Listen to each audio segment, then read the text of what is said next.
c'est elle que j'ai choisie pour l'Ardiview. Ce soir, j'accueille Marine Le Pen.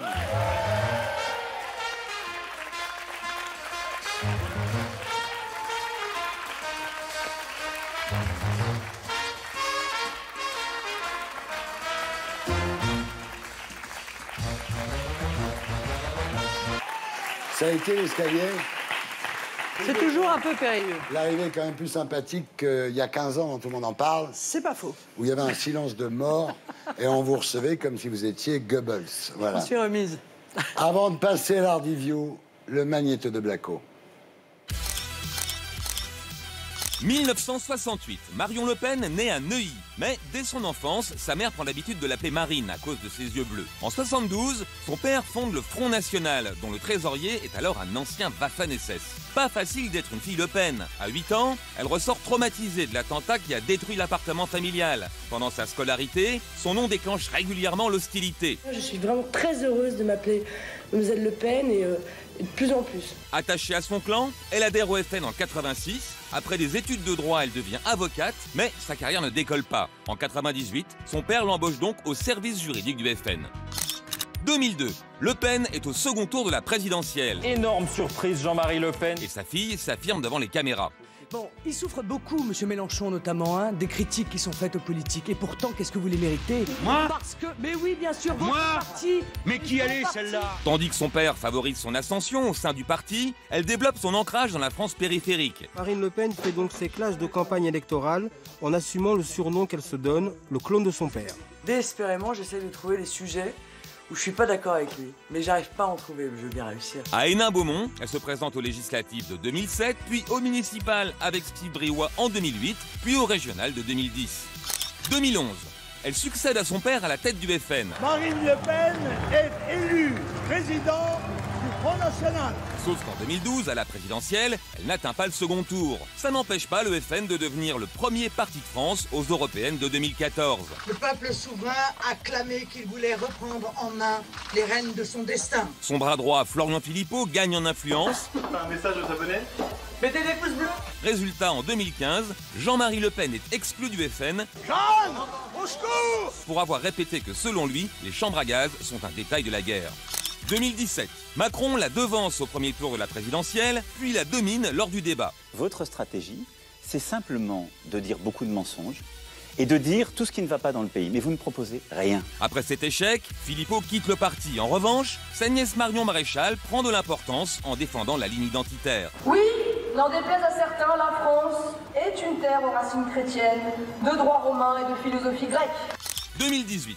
Depuis le 18 juin, Marine s'appelle toujours Le Pen, mais son parti s'est rebaptisé le Rassemblement National. Vive le Rassemblement National, vive la France! Macron est au fond du trou, les gilets jaunes sont dans la rue, et l'année prochaine, c'est les européennes. Alors, qui peut encore penser que Marine Le Pen est finie?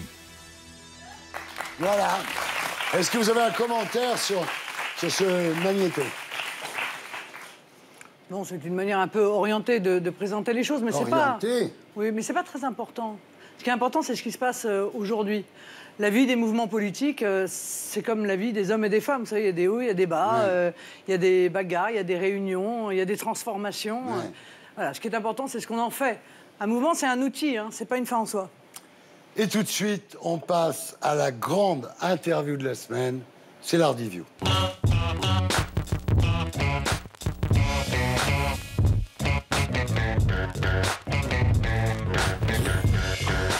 Alors, ce que je voudrais dire à nos amis téléspectateurs, c'est que cette interview est enregistrée jeudi après-midi, premièrement, et que deuxièmement, ce n'est pas un débat contradictoire entre Marine Le Pen et moi, mais juste une interview, voilà, que ce soit clair.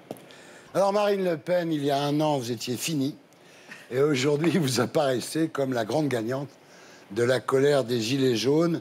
J'imagine que même vous, vous ne pensiez pas que vous reviendriez au top aussi vite. Bah, j'ai jamais vraiment cru ce que les journalistes disaient, ça n'a pas trop changé, et en l'occurrence, je pense que les analyses étaient erronées. Une des raisons du succès du Rassemblement national et du Front national avant lui, c'est juste d'avoir été toujours totalement connecté aux problématiques qui sont celles du peuple français.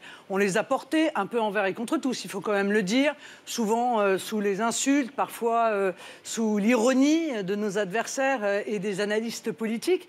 Aujourd'hui, le peuple fait ce qu'on attendait de lui. Il se réinvite en réalité, comme je l'avais annoncé, à la table du pouvoir. Il vient, il a tapé à la porte, on ne lui a pas ouvert. Il l'enfonce un petit peu à la Mélenchon, si vous voulez. Ouvrez-moi cette porte. Et aujourd'hui, il vient et il est autour de la table et il vient dire « Ce pays est le nôtre.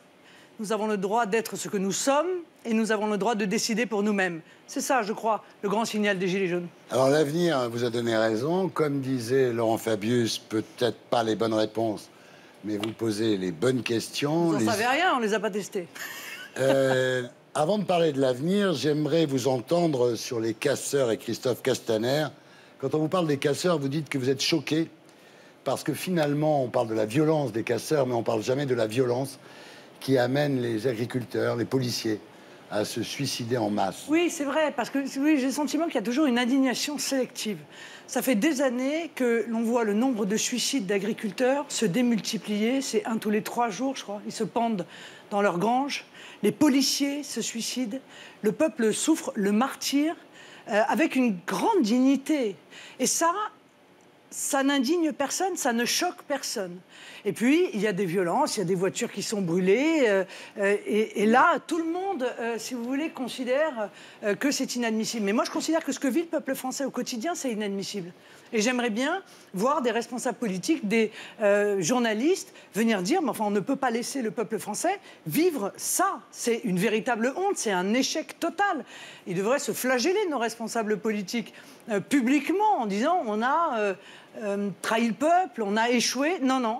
Ils viennent sur les plateaux de télévision, quand ils viennent, pour parler en disant « Nous avons fait exactement ce qu'il fallait et d'ailleurs, on va continuer, on ne changera pas de cap. » Alors, vous avez demandé la démission de Christophe Castaner. Avant lui, vous aviez demandé la démission de Guéant en 2011, de Cazeneuve en 2016, de Collomb en 2018. C'est une manie d'exiger la démission des ministres. Non, mais c'est-à-dire qu'en fait, ils sont tous archi nuls, quoi. Faut quand même le dire.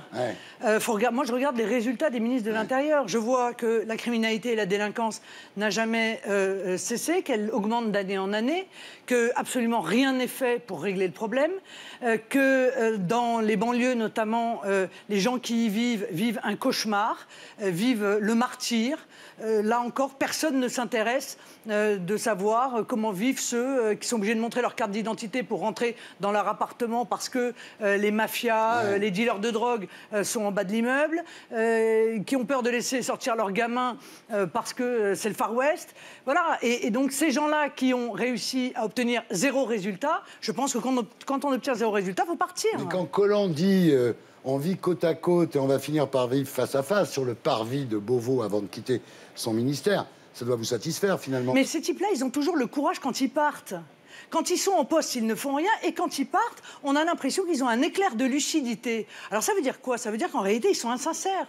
Ça veut dire qu'ils savent tout ça. Et c'est pour ça qu'ils sont impardonnables, M. Ardisson. Alors M. Collomb, il part en disant ça va être la guerre civile.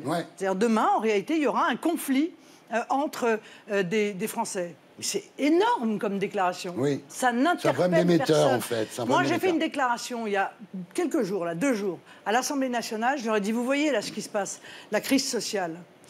Vous avez dégoupillé la grenade. Eh bien, demain, ce sera la bombe à fragmentation de la délinquance et de la criminalité qui va vous sauter au visage. Parce que vous fermez les yeux sur une situation qui est un véritable cauchemar pour des millions de Français, qui participe à la désertification de nos campagnes, M. Ardisson. Parce que quand une pharmacie est cambriolée 2 fois, 3 fois, 4 fois de suite, ou un bar tabac, elle ferme. Et si elle ferme, le village meurt. Et donc, c'est un drame, pas seulement pour le village, mais pour tous les villages alentours. Et tout cela se déroule, encore une fois, dans l'indifférence générale. Vous accusez Christophe Castaner d'avoir laissé faire les casseurs pour effrayer le bourgeois. Vous pensez vraiment ça? Si c'est ça, c'est grave. Je pense que la première manifestation sur les Champs-Élysées, incontestablement, le gouvernement voulait des images. On aime bien les images, dans notre monde. Il voulait des images pour tenter de décrédibiliser le mouvement, d'expliquer qu'il s'agissait là de radicaux. D'ailleurs, il ne lui a pas fallu 1 heure pour venir m'accuser en réalité d'être responsable de la situation.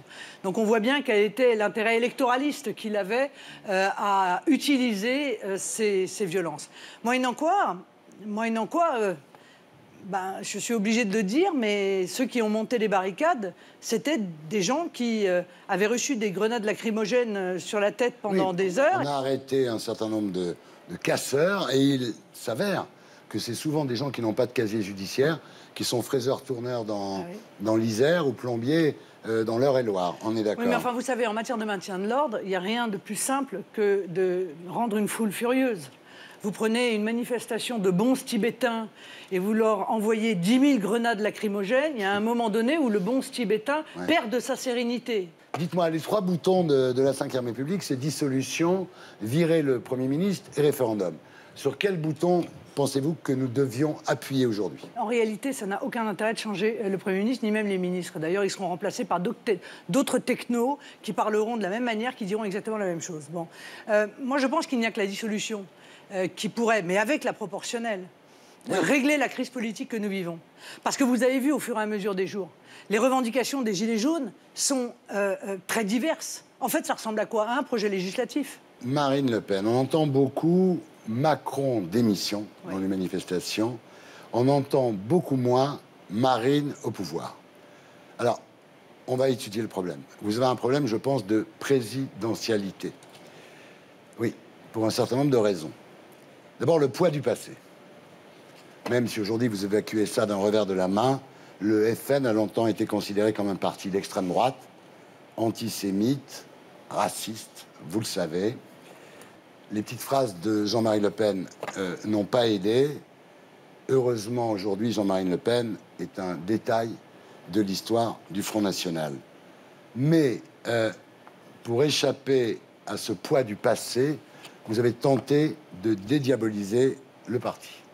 Donc, première entrave à votre présidentialité, le poids du passé. Est-ce que vous êtes consciente de ça? Non, mais sûrement un certain nombre de personnes ont commis des erreurs, ont sûrement renforcé une caricature, etc. Je ne vais pas revenir là-dessus. J'ai pris mes responsabilités en tant que présidente du Front National, puis maintenant en tant que présidente du Rassemblement National dans ce domaine. Mais j'aimerais quand même, monsieur Ardisson, que vous compreniez aussi que le système a toujours cherché aussi à nous disqualifier parce que nous étions des empêcheurs de tourner en rond.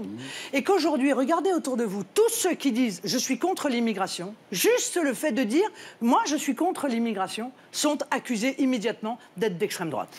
Là, il y a un jeune mouvement qui est né en Espagne, s'appelle Vox. Il vient du Parti populaire espagnol. C'est une sorte de scission du Parti populaire espagnol. Ils disent « on est contre l'immigration », immédiatement on leur colle l'étiquette extrême droite. Parce que cette étiquette extrême droite, elle empêche... Elle évite de travailler, vous voyez. Elle est tellement facile. On la prend, on la colle sur le front de quelqu'un, un peu comme sur le mur des cons du syndicat de la magistrature, et c'est fini, on est débarrassé. Mais on parle de votre problème de présidentialité. Le premier problème, c'est le poids du passé. C'est-à-dire qu'il y a toujours des gens, au moment d'aller mettre dans l'urne un bulletin Marine Le Pen, qui se diront quand même, voilà, ça craint. Mais enfin, écoutez, nous avons, depuis 30 ans, au pouvoir des gens qui ont tous eu leur chance, en quelque sorte, qui ont tous pu appliquer leur politique. Les résultats ont été très mauvais. Alors évidemment, leur seul objectif pour pouvoir rester au pouvoir, c'est de tenter de discréditer le seul mouvement qui, lui, n'a jamais été en capacité d'être au pouvoir et n'a jamais pu faire ses preuves. Et c'est très important pour eux de nous empêcher de faire nos preuves. Pourquoi croyez-vous qu'au régional, ils se sont fait harakiri pour nous empêcher de gagner une région? Ils se sont fait harakiri. Pourquoi? Parce que si nous avions gagné la région, nous aurions pu faire la preuve de notre politique. Comme nous avons fait la preuve de notre politique dans les mairies que nous avons gagnées. Et ça, pour eux, c'est insupportable. Parce que c'est la dernière, cette espèce de fantasme que nous ne pourrions pas gouverner, c'est la dernière digue qu'il y a entre nous et le pouvoir. En termes de présidentialité, donc on a vu le poids du passé, il y a l'économie. Lors de la dernière élection présidentielle, vous avez parlé d'économie, vous avez donné vraiment l'impression d'une usine à gaz, quand vous avez parlé de monnaie nationale, de monnaie commune, de Frexit ou pas Frexit. Est-ce que vraiment vous êtes armé sur le plan économique. Moi, j'avais fait 144 propositions pendant la présidentielle, dans lesquelles il y avait des propositions que je retrouve d'ailleurs beaucoup dans les revendications qui sont celles des Gilets jaunes, y compris pour les entreprises, etc. Bon, il ne faut pas se faire une opinion en fonction de ce que disent aussi des journalistes qui, pour beaucoup, enfin, ils s'en cachent à peine, sont des adversaires politiques. Ils ont le droit de l'être, hein, mais ils sont des adversaires politiques de notre projet. Bon. Moi, je suis convaincue, vous m'entendez, que nous allons arriver au pouvoir. Et non seulement je suis convaincue que nous allons arriver au pouvoir, mais je suis convaincue que compte tenu de la diabolisation qui a été faite de nous, quand nous appliquerons le projet qui est le nôtre, eh bien les gens se diront, mais bon sang, qu'est-ce que c'est bien. Je ne savais pas qu'en réalité c'était ça qu'ils souhaitaient faire. Est-ce que l'exemple de Salvini vous donne cette confiance? Bien sûr, parce que lui, ça a été pareil. On a dit de lui exactement ce que l'on dit de moi. Ils étaient incompétents, ils étaient incapables, ils étaient extrémistes, enfin, j'en passais des meilleurs. 60% d'opinion favorable pour Salvini. Voilà, et ils appliquent leur programme. Et le peuple qui les a élus est très content. Alors, autre problème sur votre présidentialité, le débat du deuxième tour. Vous ne pouvez pas échapper à des questions sur le débat du deuxième tour. On a parlé de crise d'hystérie à quelques heures du débat parce que... Non, attendez, laissez-moi vous dire... Moi, après, vous me direz... Il paraît, j'en sais rien, j'étais pas dans votre entourage, qu'en fait, vous avez regretté que vos amis politiques, les gens de votre parti, prennent la parole toute la journée avant que vous interveniez le soir en face de Emmanuel Macron, que vos fiches vous ont été livrées à la mi-journée, que vous étiez super énervé. Première hypothèse. Deuxième hypothèse... Vous aviez pris des médicaments, vous étiez... Non mais, voilà. Qu'est-ce qui s'est passé ce jour-là? Parce qu'encore une fois, le jour où les gens vont mettre le bulletin dans l'urne, ils vont se dire quand même, le soir du débat, elle n'était pas terrible, Marine Le Pen. Non mais il s'est passé rien de tout ça. Voilà. Expliquez-moi. Il s'est passé que nous étions en fin de campagne, que nous n'avions pas peut-être l'expérience d'un second tour à la présidentielle. En tout cas, si nous avions l'expérience d'un second tour, en 2002, nous n'avions pas l'expérience d'un débat, puisqu'en réalité, il n'y avait pas eu de débat. Vous vous en souvenez, entre Jean-Marie Le Pen et Jacques Chirac. Que l'agenda a été surchargé dans les jours qui précédaient, alors que c'est vrai, Emmanuel Macron, lui, avait totalement vidé son agenda, que toutes les choses ont été faites au dernier moment, que j'étais, moi, très fatigué en fin de campagne, ce qui est d'ailleurs compréhensible, et que la stratégie que nous avons choisie n'était pas la bonne. Mais avec un peu de recul, moi, sur la forme, je peux tout entendre. Mais objectivement, sur le fond, tout ce que j'ai pu dire pendant ces 3 heures de débat, mais c'est révélé parfaitement exact. Vous avez dit vous-même, j'ai raté un rendez-vous important avec les Français. C'est vrai. On est d'accord? Oui. Mais vous savez, quand on est un homme ou une femme politique, il n'y a rien de pire que de penser qu'on a toujours raison. Ouais. Et qu'on ne peut jamais commettre d'erreur. C'est un peu la maladie qui frappe notre président de la République. Lui, il a toujours raison, quoi qu'il arrive, contre tout le monde, y compris contre son propre peuple. Alors, résultat, 33,9% des voix, ce qui vous donne 8 députés. Aujourd'hui, vous n'êtes plus que 6. C'est pas très démocratique quand on fait 33,9% des voix d'avoir 8 députés. Tout le monde est d'accord avec ça. Oui, mais c'est un problème de fond, M. Ardisson, au-delà de ça. Ça fait longtemps que ça dure, mais ça participe de la colère qui aujourd'hui s'exprime.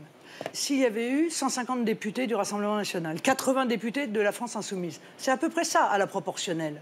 Tout à fait évidemment, le débat sur l'augmentation de la taxe carbone aurait été un débat national. Bien sûr. Et peut-être même d'ailleurs, ces taxes n'auraient pas été votées. Ça veut dire que le consentement à l'impôt, qui est le fondement de notre pacte républicain, eh bien, il n'existe pas parce que l'illusion de la majorité au sein de l'Assemblée nationale n'est qu'une illusion. Parlons de la proportionnelle. Parce que la proportionnelle, vous connaissez les inconvénients de la proportionnelle. C'est-à-dire qu'on va avoir 18 partis. Il faut bosser. On va avoir des alliances entre... C'est Israël. Non, c'est pas vrai. Bah si, en Israël, c'est un bordel noir parce qu'il y a plein de petits partis qui s'associent en fonction des événements. Et finalement, c'est très difficile à gouverner. Si le général de Gaulle avait institué ça, c'est pour avoir des blocs majoritaires pour pouvoir avancer. Oui, mais en l'occurrence, si vous voulez, la vie politique française aujourd'hui n'est plus la vie politique de l'époque. On peut très bien considérer qu'il y a un seuil en dessous duquel vous n'avez pas de représentation. Ça existe dans toutes les élections. En dessous de 5%, bon, vous n'êtes pas représenté. Vous pouvez même mettre en place une prime à la liste arrivée en tête. Mais au moins dans l'Assemblée, tous les Français sont représentés. Et ça les ramènerait aux urnes. Parce qu'il n'y a rien de pire que de dire aux Français, venez, mettez un bout de papier dans une boîte en plastique et ça ne donnera rien, vous n'aurez pas de représentants. Personne ne va voter, de toute façon. Mais à cause de ça. Alors, ce qu'il faut reconnaître quand même, c'est qu'avec les Gilets jaunes, Les Arabes, ça leur fait des vacances. Parce que tout le monde s'occupe des gilets jaunes, plus personne nous parle de l'immigration, des méchants Arabes qui vont nous manger tout cru. C'est pas mal pour eux. Oui, enfin, moi je ne vois pas les choses comme ça. Et en l'occurrence, je pense que le problème là aujourd'hui, c'est aussi le problème de l'immigration. Évidemment. Je suis obligée de le dire. Il est évident que quand on accueille 400 000 personnes par an, ben, il faut les loger, il faut les nourrir, il faut les soigner, il faut les éduquer, et que tout ça, c'est pris en charge sur les budgets de la nation, dont on nous explique par ailleurs qu'ils sont en déficit, qu'il faut faire des économies, etc. Emmanuel Macron s'apprête à aller voter lundi un texte qui s'appelle le Pacte de Marrakech, qui est un texte de l'ONU qui vise à transformer le droit à migrer en droit de l'homme. C'est-à-dire qu'on ne pourra plus s'opposer ni mettre en place la moindre politique qui vise à limiter l'immigration. Ça pose un énorme problème. Pacte mondial sur l'immigration de l'ONU, pour mieux gérer les flux migratoires. Vous dites c'est la disparition du concept de clandestinité. Mais oui. Mais est-ce que c'est pas mieux finalement de reconnaître qu'il y a une immigration? Stephen Smith, qui bossait à Libération, qu'on ne peut pas accuser d'être un mec d'extrême droite, a dit... Maintenant qu'il a dit non, mais il a dit ça. Il a dit que, compte tenu de la démographie en Afrique, il fallait s'attendre, jusqu'à ce que l'Afrique arrive à un certain niveau de développement, à voir arriver des tas d'Africains sur le sol français. Donc, je veux dire, là-dessus, c'est le sens de l'histoire. Qu'est-ce que vous voulez y faire? Non, c'est pas ce qu'il dit. Il dit que compte tenu de la démographie qui existe en Afrique aujourd'hui, si les pays européens ne mettent pas en place des mesures pour réguler drastiquement l'immigration et en même temps, ce que nous proposons d'ailleurs, mettre en place une coopération avec l'Afrique pour permettre à l'Afrique de se développer, pour que chacun puisse rester dans le pays où il est né, parce que je pense qu'au fond, sauf quelques Personne aventuriers... n'a envie de s'exiler, on est d'accord. Voilà, quelques aventuriers, tout le monde a envie de vivre là où il est né, a envie d'y élever ses enfants et a envie d'y être inhumé le jour où il meurt. Quand on crève de faim, au Mali, au Soudan, en Guinée, au Sénégal, qu'est-ce qu'on fait? On va en France pour pouvoir envoyer de l'argent à sa famille. Qu'est-ce que vous feriez? Alors justement... Si vous étiez une enfant du Sénégal, vous feriez la même chose. Non, mais d'abord, permettez-moi de vous dire que l'immigration que nous recevons est une immigration mondiale et que tous les gens qui viennent ne meurent pas de faim. En revanche, ce qui est sûr, et c'est humain, ils se disent qu'ils vivront mieux dans notre pays, y compris même s'ils n'ont pas d'emploi, que chez eux, y compris même s'ils travaillent. Voilà. Bon, oui, non mais d'accord, mais il n'en demeure pas moins que tout ceci m'oblige à dire que moi, je suis responsable du peuple français. Et que le peuple français, il n'a pas les moyens d'accueillir toute la misère du monde. Il n'a pas les moyens d'accueillir des millions d'Africains qui souhaitent venir parce que c'est plus facile et plus simple pour eux. Alors justement, qu'est-ce que vous faites des citoyens français d'origine arabo-musulmane qui vivent dans les territoires perdus de la République, où la police ne peut pas rentrer? Voilà, vous êtes au pouvoir demain matin, qu'est-ce que vous faites pour ces gens-là? Ils sont français, vous ne pouvez pas les renvoyer en Algérie, au Maroc, ça, ils sont français comme vous et moi. Il n'en a absolument jamais été question. Voilà, bon. Alors d'abord, je vais arrêter d'aggraver la situation. Parce qu'encore une fois, ces 400 000 personnes qui arrivent chaque année, ils se retrouvent aussi dans les cul-de-sac des banlieues. Ouais. Et ils viennent aggraver la situation. Bon. Et puis, il faut rétablir l'ordre républicain dans les banlieues. Mais comment vous faites? Comment on fait? Mais oui, comment on fait? Parce que quand les flics arrivent dans ces quartiers-là, on leur jette des machines à laver sur la tête. Mais pourquoi? Mais comment vous faites? Mais pourquoi? Mais parce que ça a été le laxisme total à l'égard de ce type de comportement pendant des années. Mais parce que ceux qui jettent la machine à laver, ils ne sont pas poursuivis devant les tribunaux, parce qu'ils ne vont pas en prison, parce que ceux qui sont étrangers, par exemple, et qui viennent sur notre sol et y commettre des délits et des crimes, eh bien, ils restent sur notre territoire. Et d'ailleurs, on les prend en charge. C'est-à-dire qu'on leur paye l'aide médicale d'État quand ils sont clandestins, etc. Alors, vous envoyez l'armée... Attendez, non, pas l'armée. Non, mais parlons de choses concrètes. Mais on n'a pas besoin d'envoyer l'armée. La police et la gendarmerie ont parfaitement les compétences pour régler les problèmes. Donc, il faut aller chercher les caches d'armes. Barre d'immeuble par barre d'immeuble. Exactement. D'accord. Il faut aller chercher les caches d'armes qui sont dans les caves. Il faut renvoyer tous ceux qui sont étrangers et qui commettent des délits et qui entraînent les autres et qui font peur aux autres et qui font une pression sur les autres. Très bien. Salvini en Italie, Orban en Hongrie, Trump aux USA, Bolsonaro au Brésil. J'imagine que ça vous met du baume au cœur. Ne pensez-vous pas qu'en ce qui vous concerne en France, il y aura toujours un plafond de verre, finalement? Non, je ne crois pas. Encore une fois, on nous avait dit aussi qu'il y avait un plafond de verre pour faire élire des députés au majoritaire à 2 tours, et puis en réalité, on a fait élire des députés. Bon, malgré tout. En réalité, on monte les marches de l'escalier. Alors on nous dit, mais comment, vous ne les montez pas 5 à 5? Bah non, on les monte 4 à 4. Mais on n'arrive pas, on n'a pas les jambes assez grandes pour les monter 5 à 5, on y arrivera. On y arrivera. J'avais dit il y a 5 ans, nous serons au pouvoir dans les 10 ans. Il nous reste 5 ans. Sur l'ensemble des propositions qui sont les nôtres, les Français sont majoritairement d'accord. Sur notre politique d'immigration, ils sont d'accord. Sur le modèle économique qu'on veut mettre en place, ils sont d'accord. Sur le fait d'aider les TPE, PME et d'arrêter d'aider les grands groupes, ils sont d'accord. Sur le fait de réaménager le territoire national pour arrêter cette désertification des campagnes, ils sont d'accord. Ils sont d'accord sur cela. Il y a une dernière chose là, j'en parle à ma femme. J'y repense. C'est la question Colombo.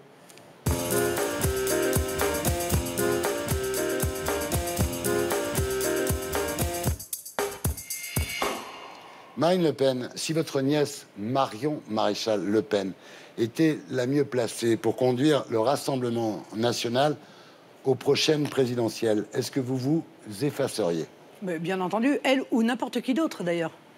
Moi, je suis tout à fait respectueuse de la démocratie. Donc si demain, le Rassemblement national se choisit un autre dirigeant et donc un autre candidat à la présidentielle, ça ne me pose aucun problème. Moi, ce qui m'importe, c'est que nos idées arrivent au pouvoir parce que je pense qu'elles sont bénéfiques pour la France et les Français.